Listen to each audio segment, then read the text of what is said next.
who has brought us from darkness to the light.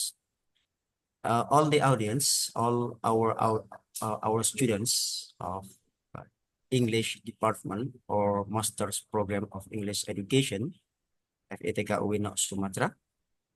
I'm saying thank you so much for your coming all, for your um, for your competence, for your willing, for your willingness to coming along in every moment, every Wednesday when we are having a graduate academic forum. So this program will, I'm expecting that this program will enhance your capability regarding your writing, regarding your speaking, regarding your listening, regarding your mindset, regarding everything that it is related to our study. It is related to your study, English education. By this program, I do hope that you're gonna get your experience in how to become a good educators, how to become a good academician, how to become a good writers, how to become a good English speaker, how to become a good English interpreter, and etc. So by this program, I do hope that all of our speakers are invited from they who expert in their field. Like Swan did today, he will share with us about his journey, how to pursuing PhD, before PhD, how to pursuing his master degree, and etc. So we can get this, we can get his experience, and we can follow his way to study abroad. Because I do hope that after finishing your master degree in our English study program, in our master program of English education, I do hope that you're gonna continue your study. You're gonna pursuing your study, your PhD abroad, for Australia, for example, Taiwan, for example, Singapore, for example, British, for instance, American, for instance, and etc. So you can get the experience from Swandi how to get your ambition to study abroad. The second one, that this opportunity will bring us to the new situation for us. I mean, the new situation is that we always make a new habit. Okay, we make a new habit. What is the new habit here? The new habit here is we celebrate, we provide every academic forum in our life because we are a students. We are uh, an knowledge seekers. You are a knowledge seekers. I am a knowledge seekers. So we have to all discuss and talk about the knowledge in every condition, in every part of our life. Such as today, we are having a graduate academic forum. So this is as a part of our life, of our academic life.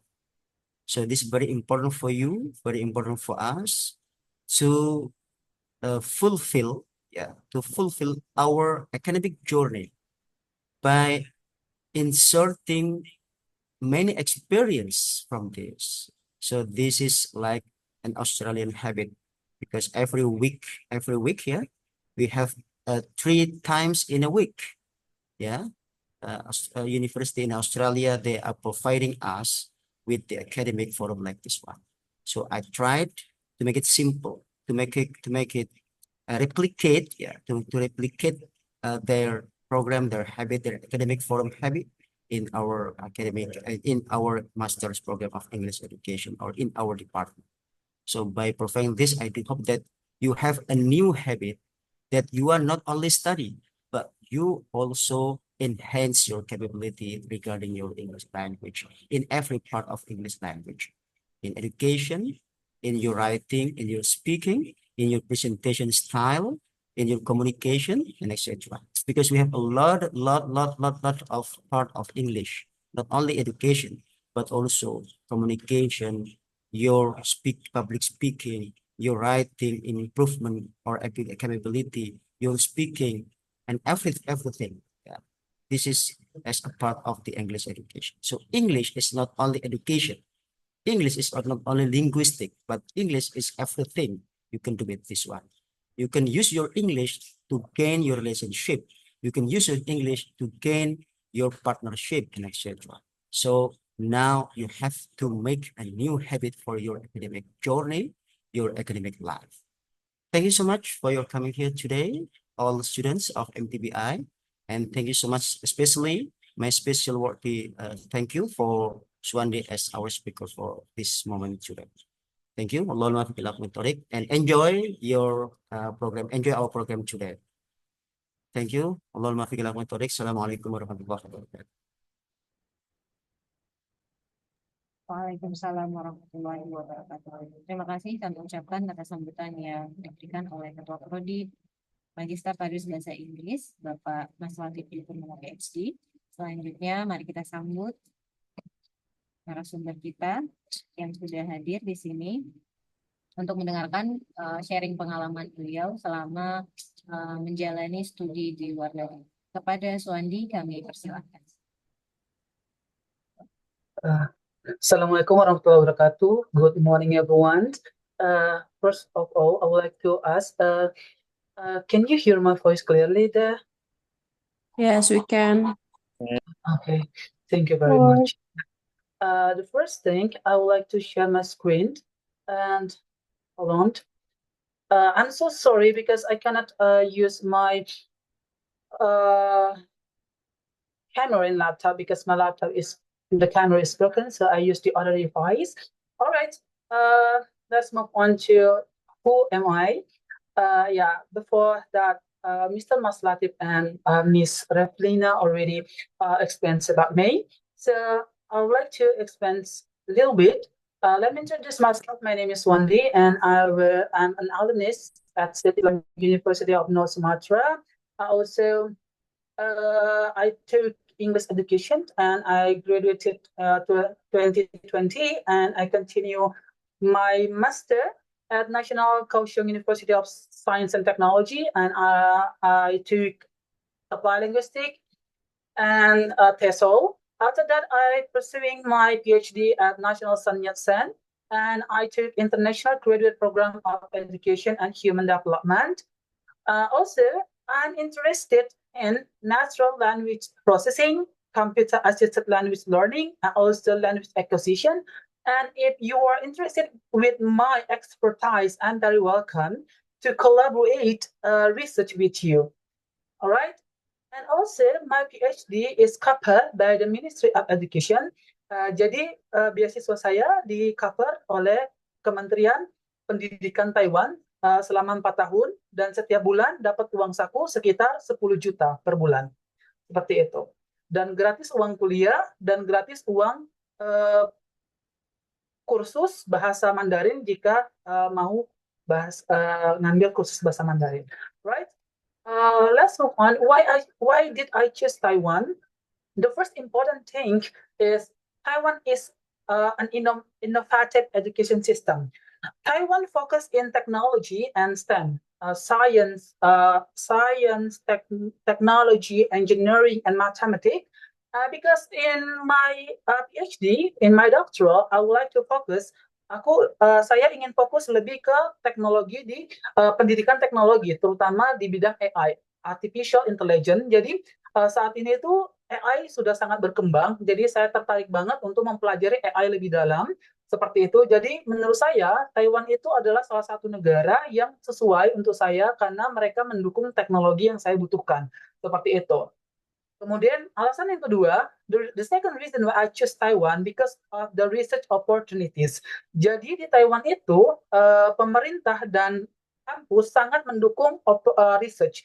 Jadi memang di Taiwan itu memfokuskan di bidang research dan kita juga bisa menghasilkan uang dari research. Contohnya hanya berpartisipasi di international conference, kemudian kita submit apa yang kita butuhkan, seberapa banyak uang yang kita butuhkan, kita kasih tahu ke universitas dan ke government, they will provide us the money. For example, like last semester, my my friends have a conference in Barcelona, Spain, and the government cover, pemerintah mengcover penerbangan, tinggal dan lain-lain, itu sekitar 30 juta dan itu lebih dari cukup. Seperti itu. Memang Taiwan itu memfokuskan di bidang teknologi dan penelitian. Jadi untuk research opportunity, untuk research funding, research grant dan lain-lain itu sangat besar di Taiwan, kayak gitu.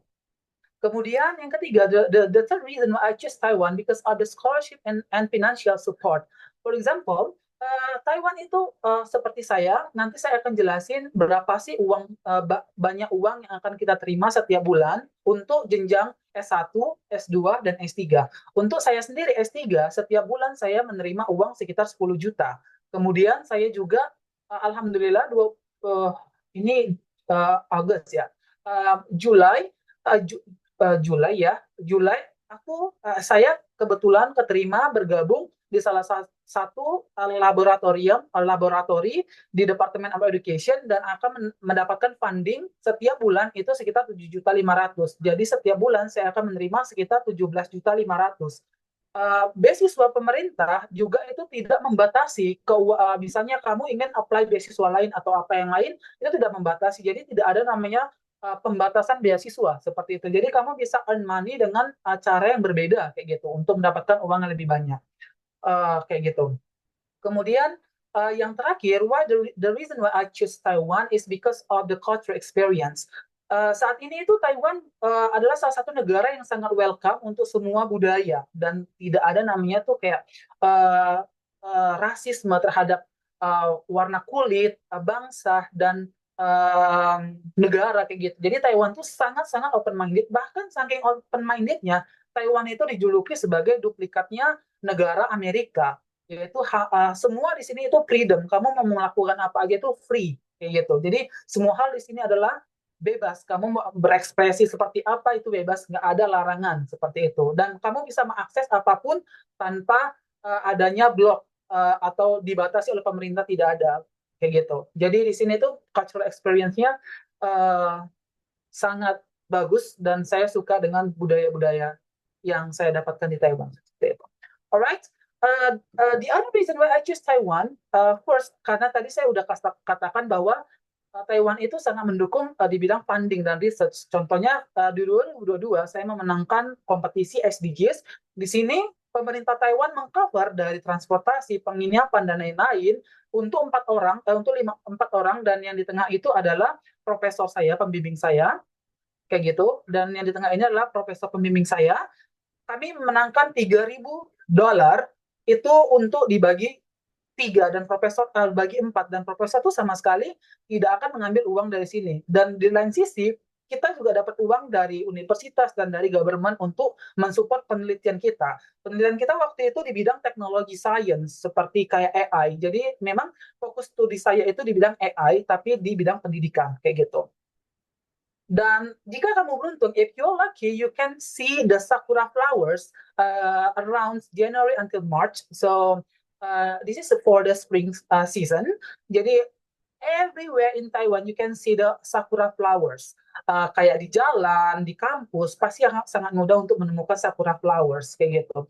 And also Taiwan have a good view. Like kalau kalian suka nonton film drakor, China atau yang berbentuk kerajaan dan lain-lain, di Taiwan itu sangat mudah menemukan tempat-tempat seperti ini.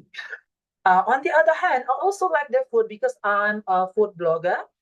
For example, like this is we call it in Chinese in chipai. Chinese we call it chipai. In English like fried chicken. Jadi I was shocked when the first time I arrived in Taiwan. The fried chicken is very big.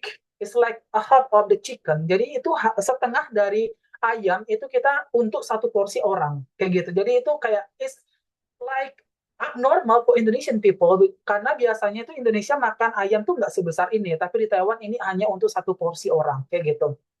This is my favorite food in Taiwan. The second one, I think all of us know about the chenchunaicha in Taiwan. We call it in Chinese chenchunaicha, and in English it's like the bubble tea. This is very famous, and you have to know that bubble tea itu sebenarnya asalnya dari Taiwan, kayak gitu. Jadi Taiwan itulah yang men-show up ke dunia bahwa bubble tea itu salah satu minuman yang enak gitu. And the last thing that I really like about the food is like hot pot. Jadi we have to pay attention if we want to order the hot pot. Seperti ini, jadi ini adalah porsi untuk satu orang, kayak gitu. Jadi the hot pot here is like only for one person. If you want to come to town, you have to pay attention when you want to order the hot pot. For example, I think it's abnormal for Indonesian people, right? Because it's like we cannot finish all the food alone, like the meat and the vegetable and etc. But if you want to order in Taiwan, please pay attention the portion because they will think that you can finish and you can eat like their portion in Taiwan. And salah satu alasan saya suka Taiwan adalah seperti the most important thing like the public transportation. Taiwan itu salah satu negara yang public transportasinya itu komplit banget. Jadi ada kereta cepat, ada LRT, MRT, bus, lokal, train, taksi. Bahkan Taiwan itu menyediakan sepeda dan mobil dan kereta untuk kita bisa gunakan dengan hanya tap dengan kartu. Contohnya kita seperti saya nggak ada sepeda, nggak ada motor, nggak ada mobil, tapi saya bisa menggunakan public transportation itu dengan merental. Contohnya sepeda, we call it in Taiwan is U-bike gitu. Jadi kita hanya gunakan 2.500 untuk menyewa sepeda jalan-jalan keliling Taiwan untuk 30 menit. And if we use less than 30 minutes, it's free. So if you just it will count it if we use 30 minutes and we can pay around 2.500 per 30 menit. Seperti itu. Kalau untuk mobil sendiri per 20 menit itu 50.000 dirupiahin. Termasuk murah kan? Kayak gitu. Jadi sebenarnya itu the living cost in Taiwan is not very expensive. Even this country adalah negara maju, tapi kehidupan di sini tuh nggak terlalu besar. Kalau aku lihat tuh untuk kehidupan di Taiwan itu sendiri kayak aku sewa apartemen dan lain-lain itu sebulan aku hanya bisa habis sekitar 5-7 jutaan tergantung gaya hidup dan makan seperti itu. Itu udah semuanya, udah transportation, living cost, food and others. Seperti itu. Jadi kalau memang misalnya kita emang bisa hemat, mungkin 4 juta, 3 juta sebulan, maybe yes, like that. It's very possible, depend on the person. Also, I really like the festival. This is the favorite one that I really like. Kayak Lantern Festival ini adalah festival yang sangat holy menurut aku. Kenapa? Setiap orang itu akan datang membawa lanternnya masing-masing, mereka akan bercerita, bernyanyi, kemudian make a wish, kemudian banyak lagi kegiatan yang akan kita lakukan seperti itu. Dan yang kedua itu, this is one of my favorite one, like the Balloon Festival. I think most of us just know that the Balloon Festival is only in Cappadocia, right? But in Taiwan you can enjoy the Balloon Festival in Taitung. Hanya membayar sekitar around 150,000 rupiah, sekitar 150.000, kita udah bisa menikmati 20 menit pemandangan dari atas ketinggian melalui balon udara ini kayak gitu, right? So I think that's enough talking about me and the reason why I chose Taiwan for my study, and I will show you the process of the scholarship selection jika kamu ingin belajar di Taiwan dengan beasiswa penuh yang akan dibiayai oleh baik itu universitas ataupun government, maka akan saya jelasi di seleksi di sesi ini.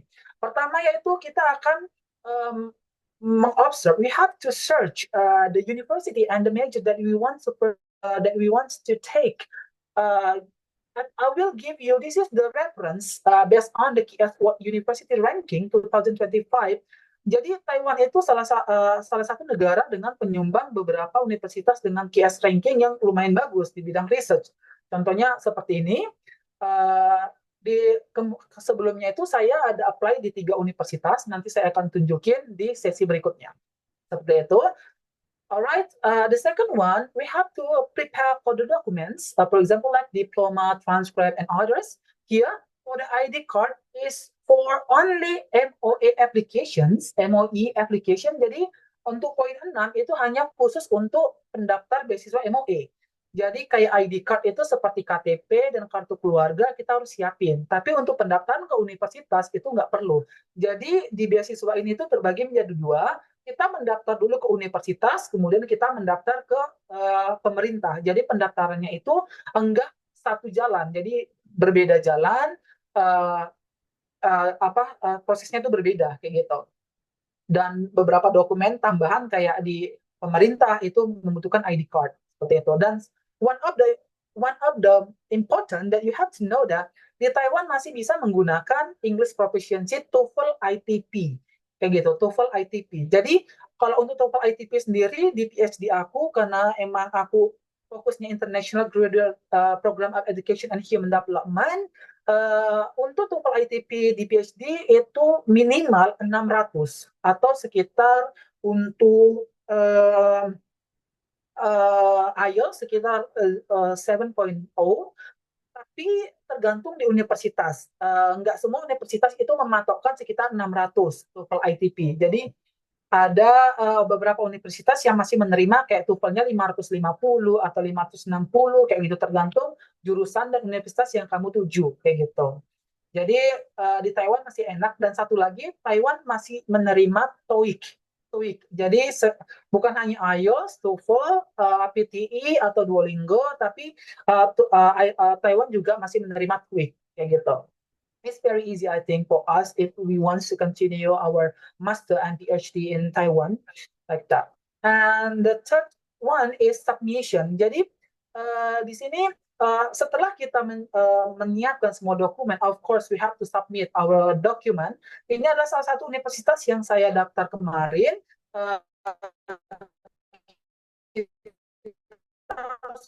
Yeah, we have to create new applicant like that.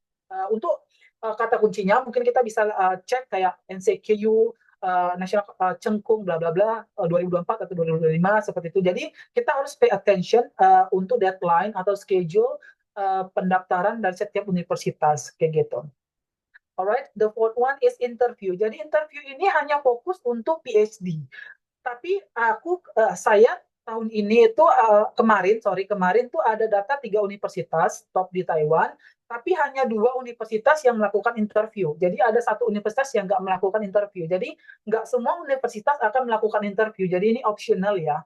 Dan beasiswa pemerintah juga nggak ada interview. Jadi beasiswa pemerintah itu berdasarkan seleksi berkas. Kalau kamu memang jika kamu memang layak, maka kamu keterima. Nggak ada sesi interview. Cuman sesi interview ini agak ribet di seleksi universitas. Tergantung seberapa bagus, seberapa prestisius universitas yang kamu ambil, maka mereka akan memberikan interview kayak gitu kepada dengan profesor kayak gitu. Jadi yang poin 4 ini hanya untuk PhD. Untuk yang S1 dan S2 itu nggak ada interview. Tapi yang PhD juga itu optional berdasarkan universitas kayak gitu. Alright, the last one is announcement. Jadi sekitar saya kemarin nunggu hampir sekitar 2 bulan untuk mendapatkan announcement. Contohnya ini, saya keterima di National Taiwan University Science and Technology di jurusan Digital Learning and Education. Emang S3 saya fokus pengen ke digital learning di bidang AI, Artificial Intelligence. Kemudian di sisi lain juga saya keterima di National Cengkung untuk S3 Linguistik, TESOL. Dan yang terakhir saya keterima di National Sun Yat-sen,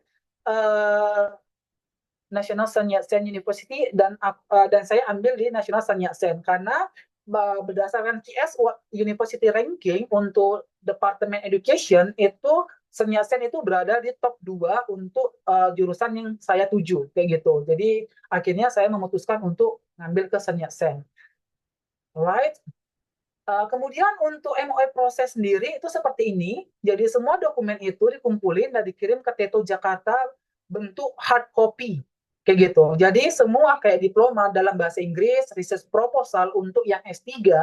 Kalau yang S2 nggak masalah kalau memang mau cantumin, tapi S3 itu wajib punya research proposal kayak gitu. Supporting dokumen kayak misalnya certificate, like certificate and others, itu boleh cantumin. Kalau nggak ada pun juga nggak apa-apa, itu optional kayak gitu. ID card ya kayak saya bilang tadi, KTP, kartu keluarga, we have to attach the document and we have to send hard copy to Jakarta.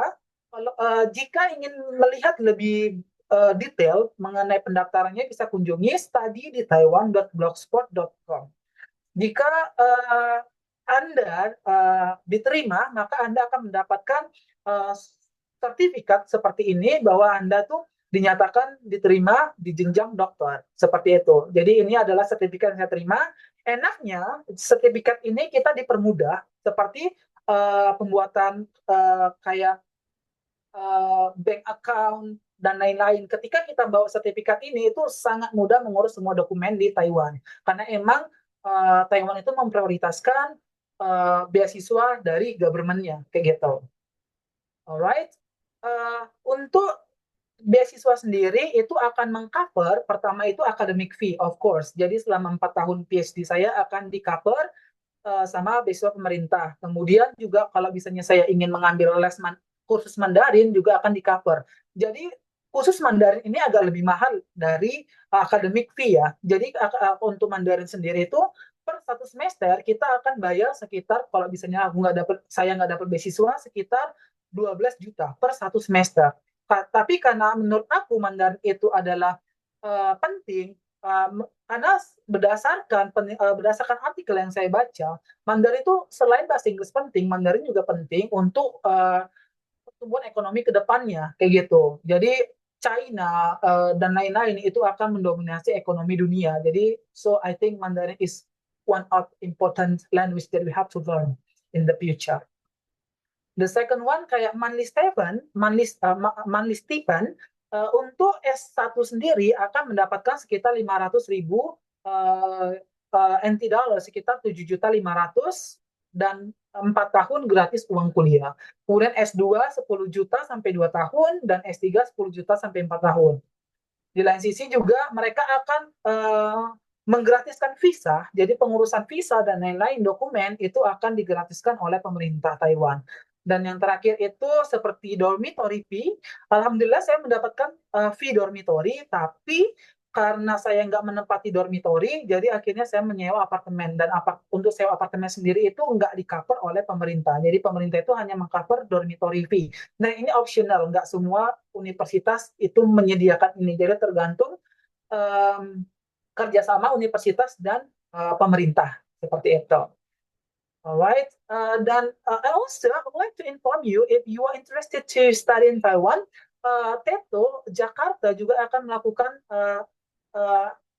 Taiwan Higher Education Fair in Indonesia, especially in Medan. It is around August 10 and August 11, Saturday and Sunday. If you are available, if you have free time to come, you can visit this event. Ya, akan hadir 45 universitas bergengsi di Taiwan di Indonesia, terutama Medan di tanggal 10 sampai 11 Agustus. Alright. I will show you, this is my university in Taiwan.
Ya, kebetulan memang I'm so lucky because National Sun Yat-sen University itu berada di pesisir pantai dan di atas gunung. Jadi jika if you like surfing, snorkeling and others, National Sun Yat-sen also will provide you the tools that you need. Jadi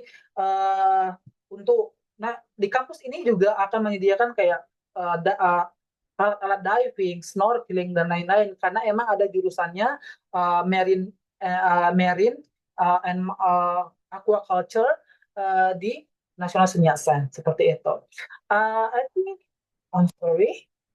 I think that's all about me. And if you have any questions, I'm very welcome. I'll give it back to the moderator, Miss Reklina. Thank you.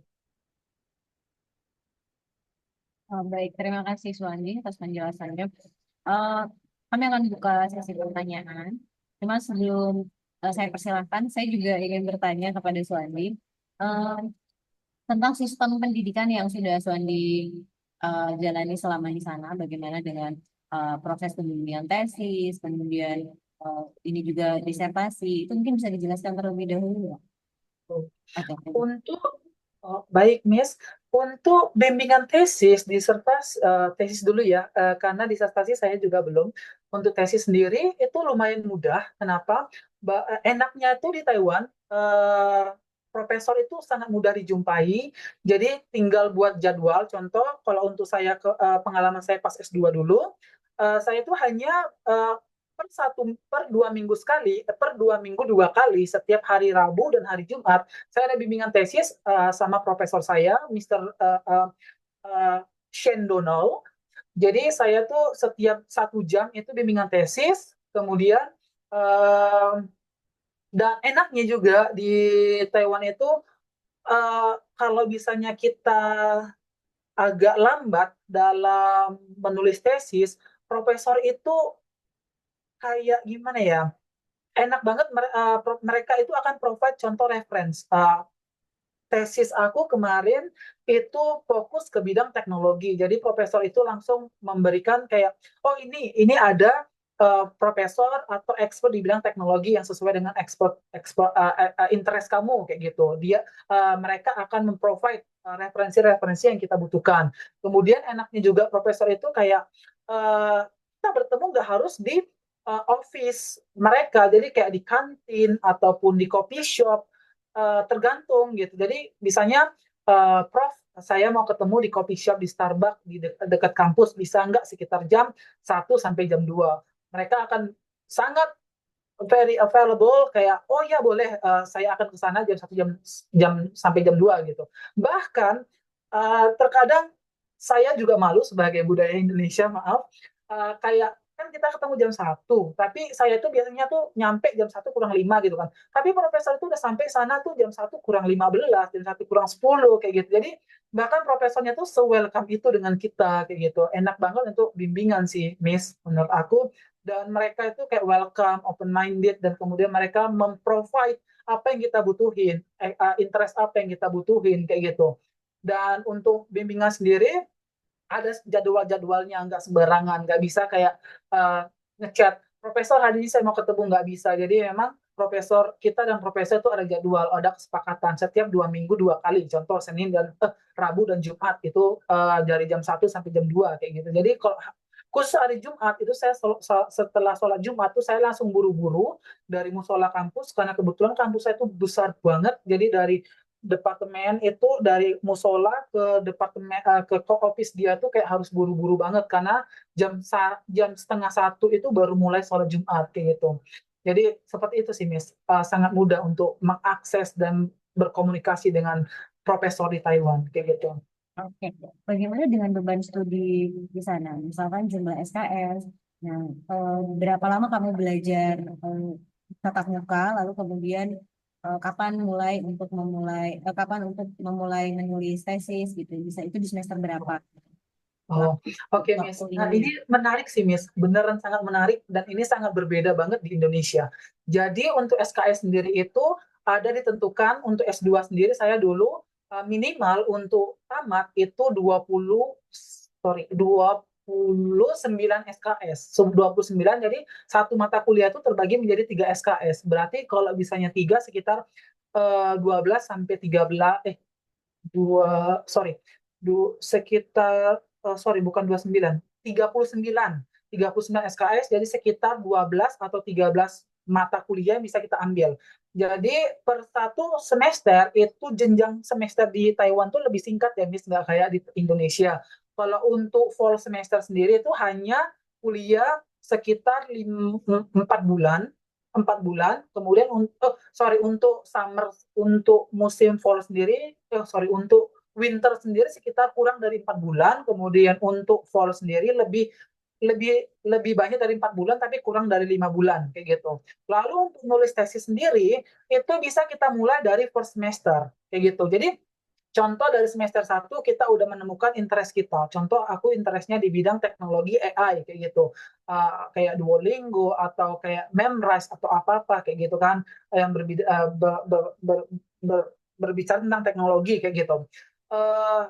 Dari semester 1 kita kan udah cari tuh profesor-profesor mana aja yang expert di bidang AI, di bidang misalnya linguistic, language acquisition atau vocabulary atau apa. Dari semester 1 kita udah mulai buat draft, kemudian kita bisa ajukan. Alhamdulillahnya memang aku itu selesai S2-nya, Miss, 1 tahun 8 bulan, jadi lebih cepat. Jadi 1 tahun 8 bulan aku selesai S2, kemudian aku mendapatkan diploma aku itu di 1 tahun di 9 bulan. Jadi setelah aku selesai oral defense di 1 tahun 8 bulan, bulan depannya saya langsung mendapatkan ijazah kayak gitu. Jadi nggak ada nunggu-nunggu tuh wisuda dulu baru dapat ijazah, enggak. Jadi enaknya tuh di Taiwan gitu, dapat ijazah, nanti wisudanya kapan, mau masuk ke periode mana kayak gitu. Baru untuk tesisan, kembali ke tesis, dari semester 1 aku udah buat tesis, tapi kebetulan emang profesor aku itu kayak kan aku sendiri ketika di Indo kan nggak terlalu fokus ya di bidang AI, di bidang teknologi. Hanya pas di S2 aku fokus ke sini karena menurutku teknologi itu berkembang dan penting untuk di bidang pendidikan kayak gitu kan. Kemudian aku ada banyak revisi, pada akhirnya aku fix bersama dengan Profesor Shane Donald itu dari semester 2 di tahun pertama kayak gitu.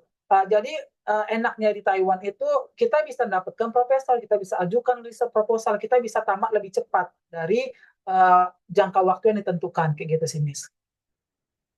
Oke, terima kasih penjelasannya Suwandi. Mungkin yang lain ada yang ingin bertanya terkait studi di Taiwan? Silakan. Halo, Ya, halo. Miss. Oh, Nazar, silakan Nazar. Yeah. Well, thank you, Miss Revlina, for letting me ask, giving my questions to Miss Bang Swandi. Yeah. Hello, Bang Swandi. Hello from Indonesia. Okay. Hello to you from Taiwan. Such an inspiring experience and story that you have told us about your story there and your experiment. So I would like to ask you about what are the things that need to be considered about registering ourselves, like having scholarship to go to Taiwan? So because, I think you have opened my mindset, because so far I've been thinking like Taiwan is just like there are many people, like racist people there, just like that. But just now you told me that there are no people who's going to do like racist things there. So what do you think about that? And the next thing is, do you plan to go back to Indonesia once you finish your PhD then? All right. Thank you. Yeah. Yes. First question I will answer. Ya, di Taiwan itu sama sekali nggak rasis, beneran nggak rasis. Jadi walaupun warna kulit saya itu nggak putih kayak mereka, tapi nggak ada di sini kayak ya nggak ada kayak membandingkan, oh kamu warna kulit kamu hitam atau apa, enggak. Cuman memang maaf ya, saking bebasnya di Taiwan itu kayak maaf banget, sekali lagi saya maaf, itu kayak kaum pelangi di situ legal banget kayak gitu. Jadi kaum pelangi bisa mengadopsi anak dan mereka bisa merit, dan itu legal di sini kayak gitu. Dan untuk kalau kamu emang mau fokus ke Taiwan study, pertama kamu nih S2, kamu harus fokus